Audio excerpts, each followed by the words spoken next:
My name's Sandi from Kuzman Architecture, and this is our new project. 30 square metres in Fitzroy North. So the block is 3 metres wide by 10 metres long, so pretty small. So I found this block of land on commercialrealestate.com.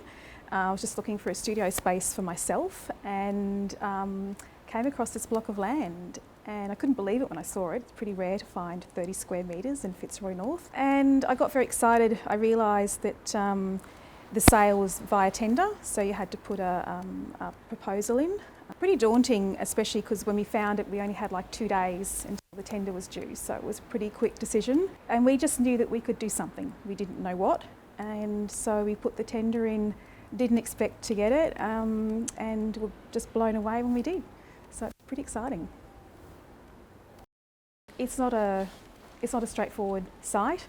There's a lot of constraints here, and one of the constraints is that actually at the moment there's a covenant on this site. This site used to be the laneway, so the laneway goes along the front here, through here. It used to go all the way down the back of all the properties along here. I believe the councils divided all the backs, the laneway off, and sort of sold it back to the properties. And this one just happens to be left, and part of that was that it had a covenant over it because the sewer line used to run through here. So at the moment we actually can't build anything on it because it has a covenant, so we have to go through the process of having that covenant lifted. And then in addition to that, you know, we've got the size constraints, windows and balconies on boundaries beside us. So there's a lot of restrictions here with what we can do.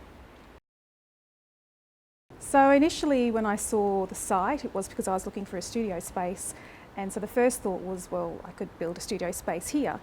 But then in talking with Tim, my partner, we sort of were saying, well, actually it could be more than that. It could actually be a small house, or it could be maybe a combination. Maybe it's a flexible space, it could be commercial, it could be a small house, or maybe it's a live and work type setting. So at this stage we're not exactly sure what it's going to end up being, and I think that a lot of the constraints on the site will end up informing that in the future.